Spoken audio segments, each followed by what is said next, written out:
नमस्कार, Hindi star with Suresh Kumar में आपका स्वागत है। आज के इस वीडियो में हम देखेंगे कि बाल गोविंद भगत पाठ जो 10वीं कक्षा सीबीएसई बोर्ड के लिए निर्धारित है, उस पाठ का पहला भाग मैंने बना दिया है। अगर नहीं देखा हो आपने तो प्लेलिस्ट में या आई बटन में जाकर के देख लेंगे। आज हम बताएंगे कि भगत जी का निधन कैसे हुआ। भगत जी बेटे की मृत्यु पर, भगत जी अपने इकलौते बेटी की मृत्यु पर उत्सव मनाने की बात क्यों करते हैं, रोने के लिए क्यों मना करते हैं, भगत जी प्रभातियां कैसे गाते थे और भगत जी द्वारा लिए गए महत्वपूर्ण निर्णय कौन कौन से हैं, इन सब बातों की चर्चा इस वीडियो में करूंगा। साथ ही इस अंश पर आधारित प्रश्न और उत्तरों की भी चर्चा करूंगा जो कि बोर्ड परीक्षा के लिए बहुत महत्वपूर्ण है। वीडियो को ध्यान से अंत तक देखिएगा क्योंकि यह वीडियो आपकी परीक्षा के लिए बहुत ही महत्वपूर्ण होने जा रहा है। वीडियो अच्छा लगे तो लाइक, कमेंट, शेयर और सब्सक्राइब करना मत भूलिएगा। तो आइए बिना देर किए पढ़ना प्रारंभ करते हैं। भगत जी की प्रभातियां। अब आपके मन में प्रश्न आ रहा होगा कि प्रभाती किसे कहते हैं, तो आपकी किताब में ही दिया है। आप चाहे तो अपनी किताब क्षितिज के आखिर में देख सकते हैं, यहाँ लिखा हुआ है कि प्रभाती किसे कहते हैं। फिर भी मैं बता दे रहा हूँ कि प्रभाती मुख्य रूप से छोटे बच्चों को जगाने के लिए गाई जाती है और इसमें सूर्योदय से कुछ समय पहले और सूर्योदय के कुछ समय बाद का जिक्र होता है। जैसे आपकी किताब में एक प्रभाती दी है, मैं पढ़ के सुना देता हूँ कि पलकें खोलो रैन सिरानी, बाबा चले खेत को हल्ले, सखियाँ भरती पानी, बहुएं घर घर छाछ बिलोती, गाती गीत मथानी, चरखे के संग गुनगुन करती, सूत काटती नानी। ये आपकी किताब में दिया हुआ है। हमने अपने बचपन में पढ़ा था, उठो लाल अब आंखें खोलो, पानी लाई हो मुंह धोलो। भगत जी की प्रभातियां। अब कह रहे हैं कि कार्तिक महीना के आते ही बाल गोविंद भगत की प्रभातियां शुरू हो जाती हैं और फागुन तक चलती रहती हैं। प्रभाती किसे कहते हैं वो मैंने आपको बता दिया, जो फागुन तक चलती रहती हैं। सवेरे से उठकर गांव से 2 मील दूर नदी में स्नान करते थे भगत जी और एक ऊंचे से भिंडे पर, मतलब जो छोटा टीला होता है, वहीं बैठ करके भगत जी खंजड़ी बजाते हुए और गाते थे। क्या गाते थे? कबीर के भजन गाते थे। क्यों कबीर के भजन गाते थे? क्योंकि भगत जी कबीर को अपना साहब मानते थे, कबीर को अपना गुरु मानते थे। कबीरपंथी संत, कबीरपंथी थे। संत और गृहस्थ हैं, ये कहना बड़ा मुश्किल है, इसलिए मैं भी कभी कभी संत बोल रहा हूँ, कभी कभी गृहस्थ बोल रहा हूँ। क्योंकि लेखक भी कहता है कि भगत जी के अंदर वो सारी चीज़ें थी जो एक संत के अंदर होनी चाहिए।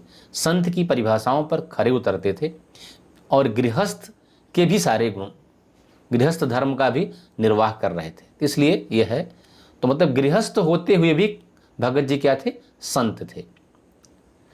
और सही अर्थों में अगर देखा जाए तो गृहस्थ धर्म से बड़ा कोई धर्म नहीं है और उससे बड़ा कोई सन्यासी नहीं है। सभी आश्रम गृहस्थ आश्रम पर ही निर्भर करते हैं। तो भगत जी खंजड़ी लेके गाना शुरू कर देते थे। लेखक देर तक सोता रहता था, लेकिन एक दिन अचानक उसके मन में आया कि चल के देखते हैं कि क्या करते रहते हैं भगत जी।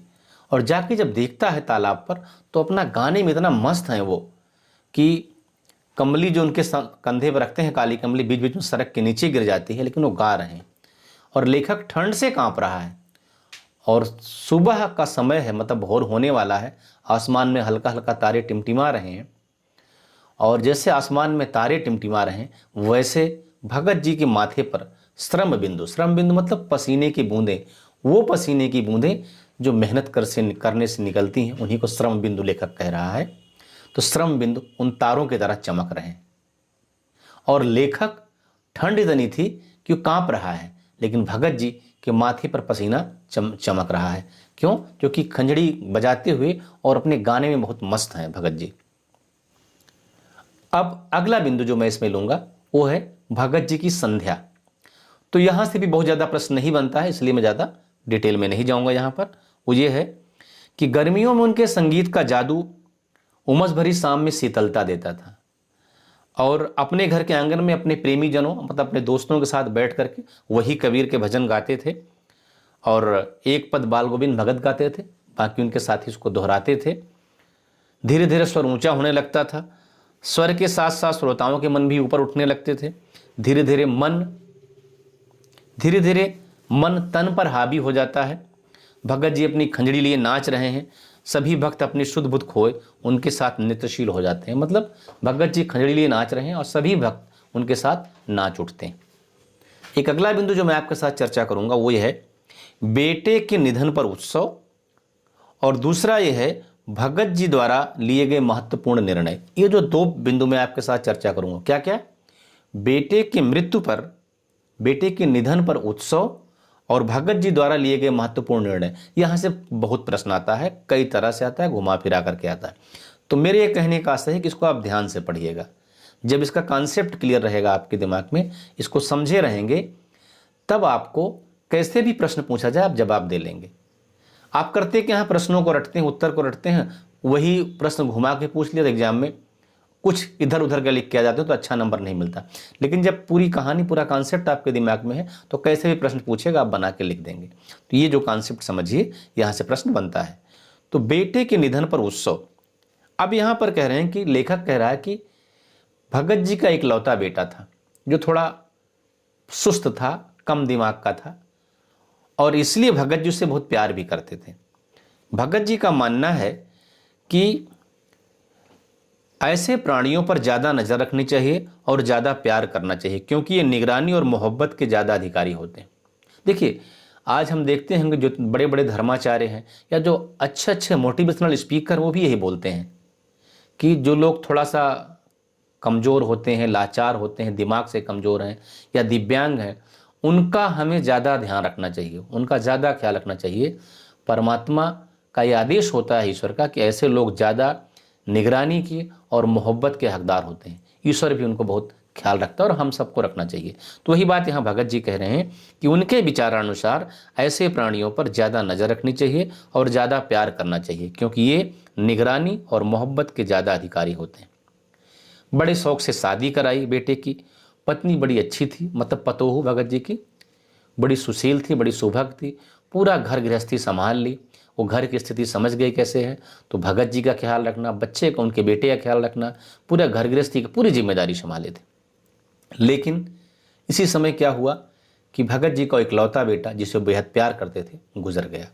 अब आप सोच सकते हैं, किसी की इकलौता बेटा हो जिसे वो बेहद प्यार करता हो, वो इस दुनिया में ना रहे तो उसके ऊपर क्या गुजरेगी? वो तो पागल हो जाएगा, उसको हार्ट अटैक जो भी, वो भी उसका जिंदा रहना बड़ा मुश्किल हो जाएगा, जिंदा लाश हो जाएगा।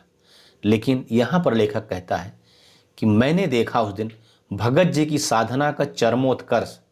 चरमोत्कर्ष मतलब चरम पर जो उत्कर्ष हो, मतलब उनकी साधना चरम पर थी, वो मैंने देखा। अब कैसे हो? और ऐसा कोई तभी कर पाएगा जो ज्ञानी व्यक्ति होगा, अज्ञानी नहीं कर सकता है। जो ज्ञान का सागर होगा, जिसमें ज्ञान का खजाना होगा, जिससे ज्ञान प्राप्त होगा, मैं कह लूँगा। लेखक क्या देखता है कि भगत जी का बेटा गुजर गया है, आंगन में एक चटाई बिछी है, उसी पर बेटे को लिटा दिए हैं, सफ़ेद कपड़ा से ढका हुआ है, कुछ तुलसी दल, कुछ फूल वगैरह उस पर डाल दिए हैं, पीछे एक दीपक जल रहा है और भगत जी खंजड़ी बजाते हुए नाच रहे हैं आंगन में।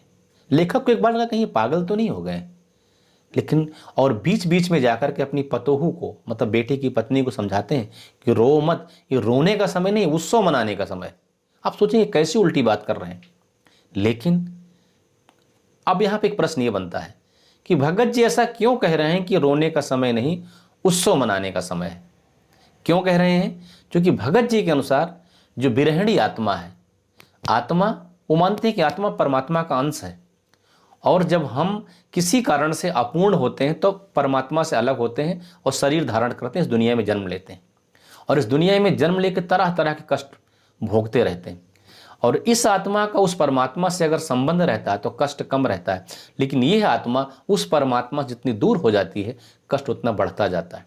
तो भगत जी का यह मानना है कि विरहिणी आत्मा परमात्मा से मिल गई, ये मिलन का समय है, तो इसलिए उत्सव मनाने का समय है, ये रोने का समय नहीं। जैसे पिछले पंक्ति में उन्होंने कहा था कि गोदी में पियोवा चिहुक उठी सखिया चमक उठी रे, इसी किताब में आपको मिलेगा। तो वही है, पिया कौन है? वो परम पिता परमेश्वर है। और पत्नी उसकी कौन है? उसकी प्रेयसी कौन है? उसकी प्रेमिका कौन है? ये विरहिणी आत्मा। कबीर की एक लाइन और है कि दुल्हनी गावहु मंगलाचार, हमरे घर आए राजा राम भरतार। वो कहते हैं कि ऐ दुल्हन, ऐ दुल्हन, दुल्हन कौन है? आत्मा। मंगलाचार गाओ, मंगलाचारण के गीत गाओ। क्यों? क्योंकि हमारे घर राजा राम जो भरतार है, हमारे भतार, भतार का अर्थ गांव की भाषा में कहते हैं, लेकिन भतार का मतलब पति, तो वो आए हुए हैं। भतार का मतलब पति है, तो हमारे पति राजा राम है। अब यहाँ कबीर के राम दशरथ वाले, दशरथ पुत्र राम नहीं है। कबीर के राम वो निराकार भगवान है, निर्गुण, जिसका कोई आकार नहीं। तो वहाँ एक क्या कहते हैं कबीर कि दुल्हनी है दुल्हन, मंगलाचारण, मंगल गीत गाओ, क्योंकि हमारे पति राम आए हुए। वैसे यहाँ भी भगत जो कबीरपंथी साधु हैं कह रहे हैं कि यह मिलन का समय है, उत्सव मनाने का समय है, शोक मनाने का समय नहीं है। और एक जगह और मैं आपको बताऊं, भगत जी का एक महत्वपूर्ण, भगत जी की बहू जो पतोहू है, बड़ी सुशील, बड़ी सुभग, एक कुशल गृहिणी की सब गुण। अगर हम कहें कि हमारी भारतीय संस्कृति के अनुसार जो एक लक्ष्मी का गुण होता है उसके अंदर है। उसका पति मर गया, फिर भी वो घर छोड़ के नहीं जाना चाह रही। क्यों नहीं जाना चाह रही? यहाँ प्रश्न ये बनेगा, क्यों घर छोड़ के क्यों नहीं जाना चाह रही? क्योंकि उसे पता है कि अगर वो चली जाएगी तो भगत जी बूढ़े हैं, उनको खाना पानी कौन देगा, उनकी देख रेख कौन करेगा, बीमार पड़ जाए उनकी दवा कौन करेगा, उनकी देखभाल कौन करेगा। तो इसलिए भगत जी की जो बहू है पतोहू उनको छोड़ के जाना नहीं चाह रही। लेकिन भगत जी आप जैसा जानते हैं कि बड़े सैद्धांतिक आदमी हैं, अपने नियम कानून वसूल के पक्के हैं।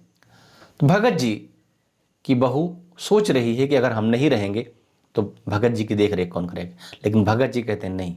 उनके दिमाग में क्या है?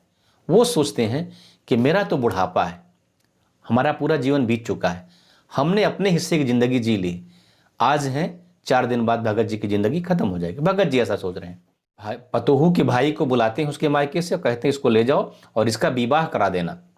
और जाने को नहीं तैयार है।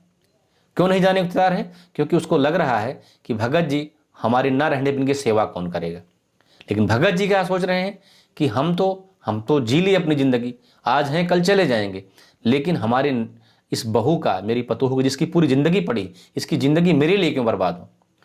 लाख कहते हैं भगत जी, लेकिन पतोहू जाने को तैयार नहीं कि नहीं बाबूजी हम आपको छोड़ के नहीं जाएंगे।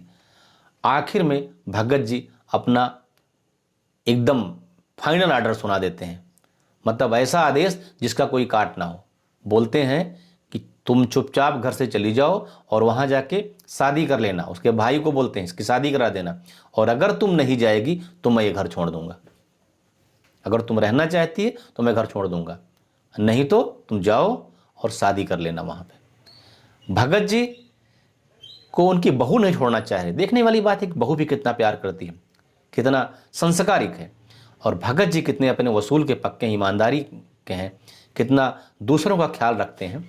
वो जो है कहते हैं तुम जाएगी नहीं तो हम ये घर छोड़ देंगे। और इस तर्क के आगे भगत के बहू लाचार हो जाती है और चली जाती है। यहाँ पर एक चीज़ और गौर करने की है, भगत जी को आप कहेंगे साधु हैं, पिछड़े हैं, गांव के हैं, उनकी प्रगतिशील सोच दिखाई पड़ती है। उस दौर में जबकि रचना होगी, उस समय कोई लड़की की विधवा हो गई, उसका पति मर गया, तो उसको लोग अशुभ मानते थे, उसका विवाह नहीं होगा, उसको पूरी जिंदगी वैधव्य झेलना पड़ेगा। लेकिन भगत जी कहते नहीं शादी करो, तो विधवा पुनर्विवाह की बात करते हैं। नारी के अधिकारों के संरक्षण की बात भी इसमें।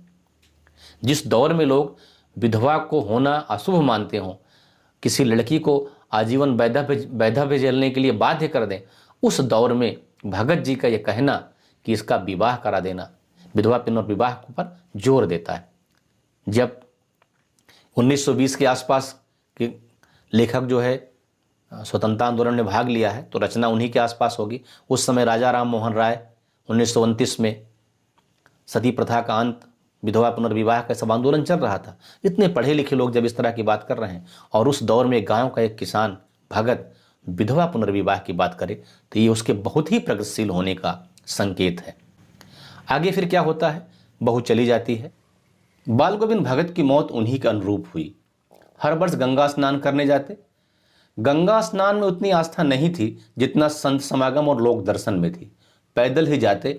घर से करीब 30 कोस पर गंगा थी। साधु को संबल लेने का, अर्थात किसी का सहारा लेने का, और गृहस्थ को किसी से भिक्षा मांगने की क्या जरूरत। बाल गोविंद भगत जैसा कि आप जानते हैं साधु भी थे और गृहस्थ भी थे, इसलिए उन्हें किसी के सहारे की जरूरत नहीं थी क्योंकि साधु थे।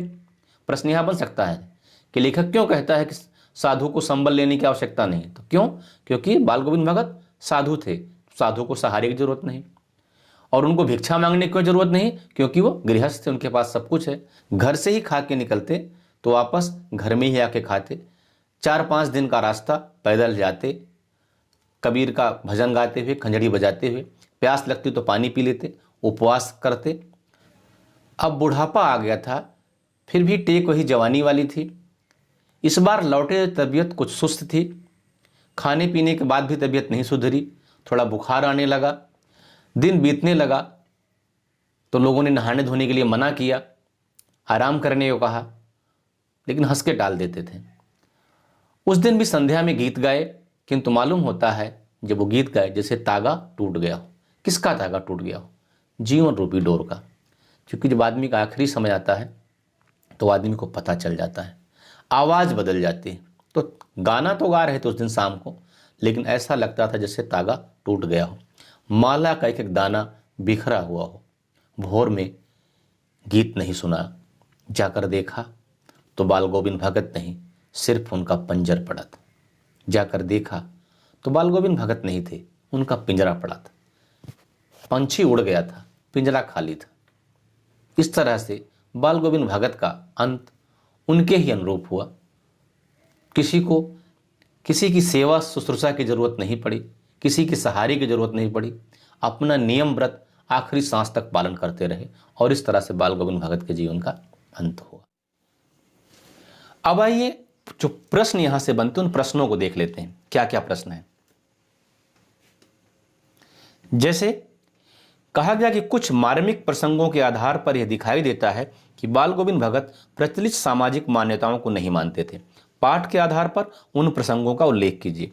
अथवा इसी प्रश्न को और घुमाया है, लेखक रामवृक्ष बेनीपुरी के अनुसार बाल गोविंद भगत ने किस प्रकार प्रचलित सामाजिक मान्यताओं का खंडन किया।